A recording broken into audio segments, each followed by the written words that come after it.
On the pulse and our eye on the streets, and here on the Trending Now segment, my team and I try to do our best to bring you trending stories that are shaping the world that you and I live in. Unfortunately, we begin today on a somber note, where a young woman identified as Aisha Wahab has been trending online for the past few days after she was reportedly kidnapped by gunmen at Igbira camp in Auchi, Edo State, a development that has left her family and community in distress.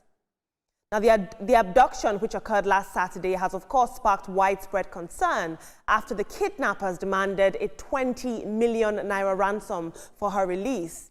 In a video that's now circulating on social media, Aisha appears visibly shaken as she pleads for help from the public to secure her freedom. Have a look. I beg my people, I beg. Mona help me. Since on Saturday last week, now they kidnapped me.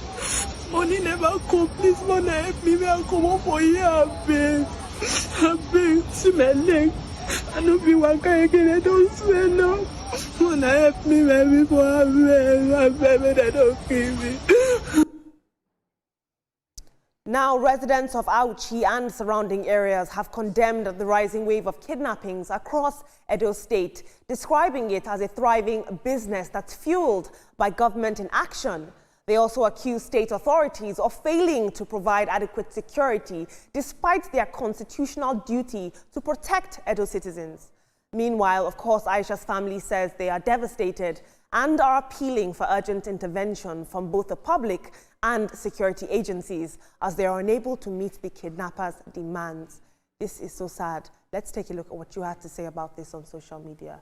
Tai Lung says, kidnappers will make videos with clear HD in a forest where mobile network is very poor and send it online on different platforms, and yet our security agents cannot trace them with the almighty NIA. Bigger is Great says, the most funny thing is the IP of this video can be located, and also the network provider they use to getting access to the internet can also provide an exact pin of where the video was posted from. But Nigeria police ain't ready for growth. It's just a pity. Now, team, it's very sad that we've come to a point, unfortunately, where safety is now a privilege. Safety is not a privilege. Safety is a right of every Nigerian citizen. Yeah. Now, this one woman's case, Aisha Wahab, has gone viral, but how many more are languishing in bushes, in forestry, and nobody knows that they're there and they can't afford the ransom? And when you look at it, it's actually low-income earning households that actually have themselves taken into this sort of predicament because they're using public transport. They have to be in the streets on a daily basis. This is appalling. I am at a loss for words, honestly. Yes, in cases like this, I wonder if the kidnappers did their research before kidnapping the girl. 20 million naira, is she from that kind of family that can raise that money? Her plea is very touchy. And when you are sitting in my position now where you have to analyze, you find yourself like being in a hard place on the deep blue sea. You can't ask the public to donate, because you'll be encouraging kidnapping, and you can't tell the security operatives to do their jobs because of track record. It's just unfortunate. I hope that Aisha gets her freedom as soon as possible. Well, Amide, this is very touching because I watched this video yesterday, I think before I slept, and I remember just thinking that God, the fear in her for her to even make this video, because I can imagine how it is to be in captive.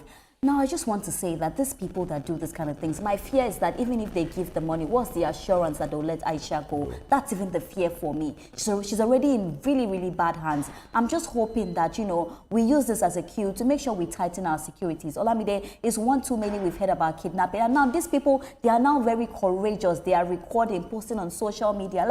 What are we doing? Where are our intelligence? At this point, we need to be able to now trace the video, trace the track.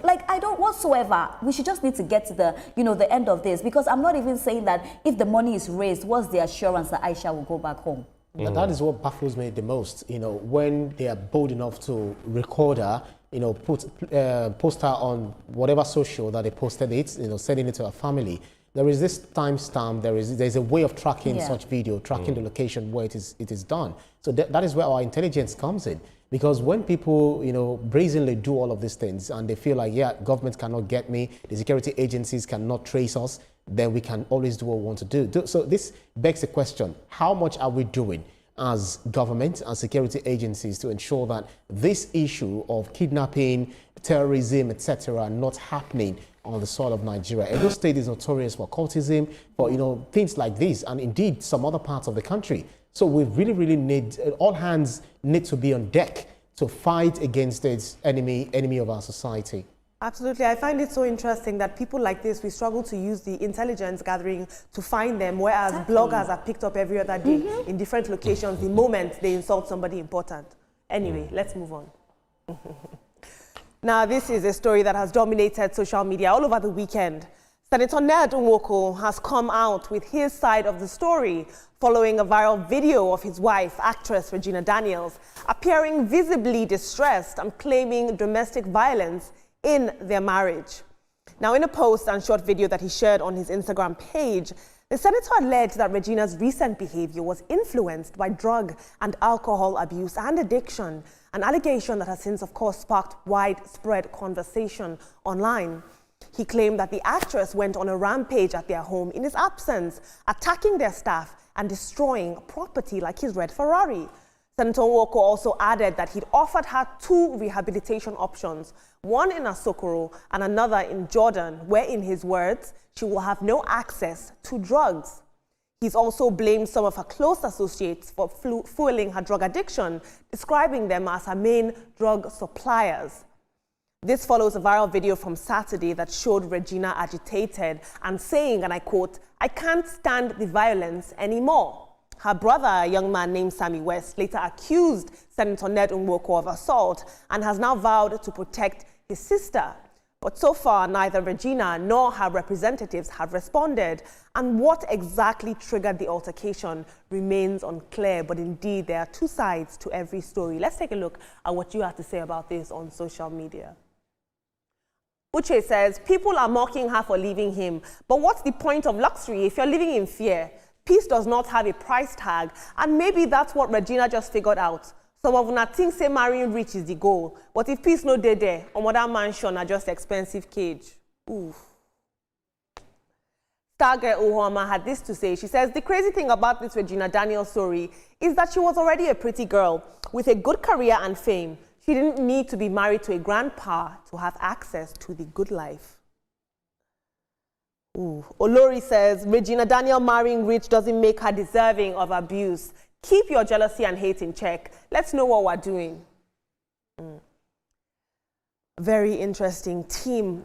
All throughout the weekend, this story dominated the headlines, and while we're not one to gossip, it was unavoidable.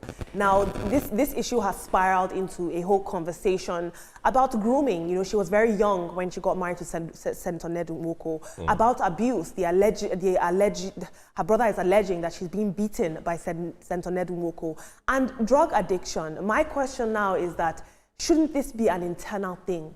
Did it have to spiral to this extent? It actually is an internal business. That's why my comments will be very short. Somebody, when Regina was acting up, somebody filmed it and uploaded it. And now it's a national discourse, which is unfortunate. Now, when there's generational gaps in marriage, mostly the woman takes all the tension because our guy is not available. Like one of your comments said, that mansion is just an expensive cage. And these things can put a lot of tension on the person that is holding the short end of the stick. And you might want to go to other things to, to cover some of the pains you're feeling, drugs, alcohol, and so on. So right now, it's difficult to say Mr. Senator is wrong or Regina is wrong. Olamide, this story is one that we need to look into very closely. Because when people say that, oh, he's way older than her, have you seen young boys that beat their wives or beat their girlfriends? When we talk about domestic violence, it has nothing to do with age. So let's even put the age aside, because whether young or old, if a man is a woman beater, he is a woman beater. I do not support domestic violence in any form. You know, it's still alleged because we've not really seen evidence, but I do not support domestic violence. If everything the brother is saying is true, then, you know, things need to, be put in place. Another thing, again, that I'm not happy about is I don't know who put that statement on Ned's Instagram, because I don't think he's the one that would do that. You know, that was very, very wrong and insensitive. You're having problems in your family. The next thing is to come out and accuse the woman. And Olamide, oftentimes, if you remember, when anything is happening, they push it to the women and say, oh, the women are taking drugs. I'm not with Regina. I don't know if she's taking drugs, but it's a narrative that has been sold for a long time. Annie Dibia, we hear she's taking drugs. Mention the names. In order to undermine the woman's always put it on the woman. Now, the question I want to ask is, Regina was never like this before. And this doesn't mean I'm supporting Regina or supporting Ned in any way. But even if she started taking drugs under your watch, then there's things that they need to look into. This issue is very critical, and I just pray that Regina comes out of it peacefully. Well, this is very heartbreaking to see. No one deserves to suffer in silence, as well as no family dispute should, escalate to this level. And we do not, as bystanders, to be analyzing what is happening in families' business. So it's a family matter, it's a marital problem. They need to come together.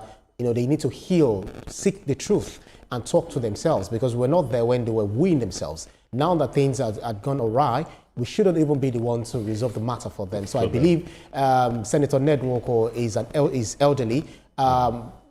Regina Daniels also, she's grown up, she's got kids, and then they just have to resolve this. It's a family affair, not social media to resolve the problem for them, because they didn't start with the social media. Olamide, I don't understand why he put that up on social media, because it seems like he is even bringing it more to social media. And Ibrahim, you said we were not there. We were there in this whole marriage. I feel like I'm part of the marriage, because we're all there. Their life has been very public. I mean, when he was weighing out, we weren't there. That's the point. I think I saw a lot of social media.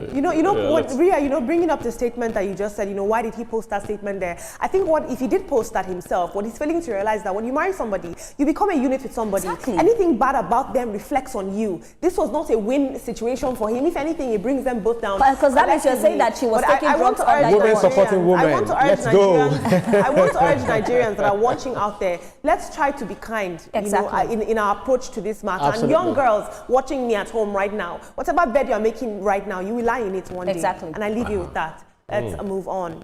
Moving on. 15-year-old Agbo Adoga from Port Harcourt is gaining global attention, not just for his perfect 1,600 SAT score, but also for the controversy surrounding sponsorship. Now, the Graceland International School student has won over 80 awards in global STEM and math Olympiads. But reports say that the Federal Ministry of Education allegedly declined to sponsor him to the International Mathematics Olympiad in China.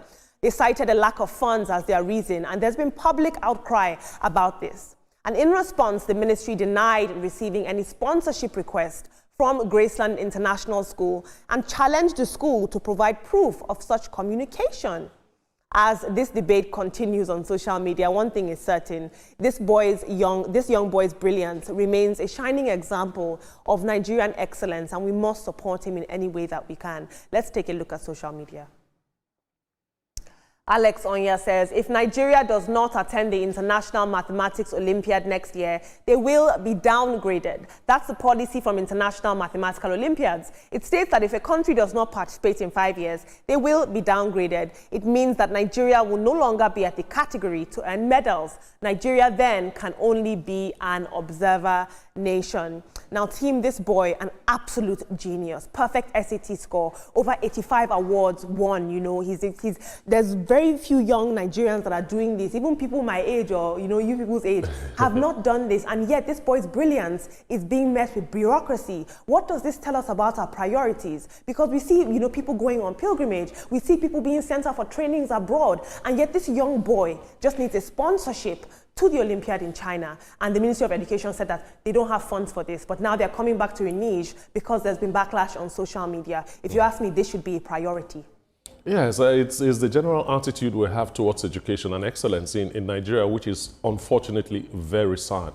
We have reality shows that are giving hundreds of millions of naira, and the sponsorship of those shows run into billions. This is a young man that has the brilliance to give Nigeria a very good international image. And what I'm personally involved in this because this young man is from my state.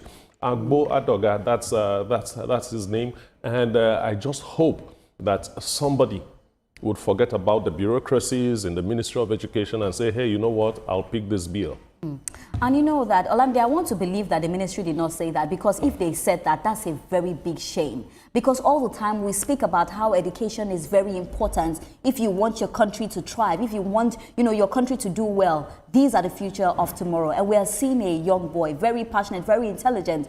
Oftentimes I've said it, Nigeria has one of the most intelligent youths. It's just that sometimes we don't give them the opportunity to harness this intelligence. I just want to believe that they did not say that. And I believe that they will find this money and send this young boy all the way to China, because there is money they're using for different things, misplaced priorities. And this is somebody that will make Nigeria proud. It's a shame if they ever said this. I'm wishing that did not even happen. And I know that didn't happen. Well, Brilliant should never have to beg for support. The Agbo story is something that is very fascinating and very significant.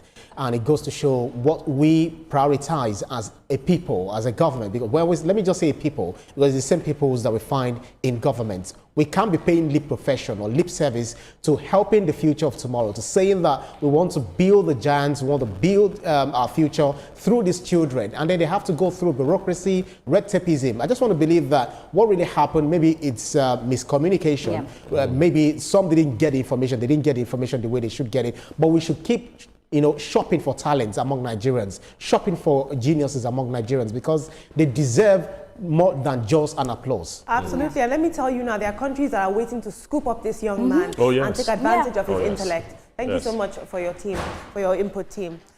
Now, over the weekend, a disturbing video surfaced online showing a baby boy allegedly being initiated into a cult, sparking widespread outrage across social media.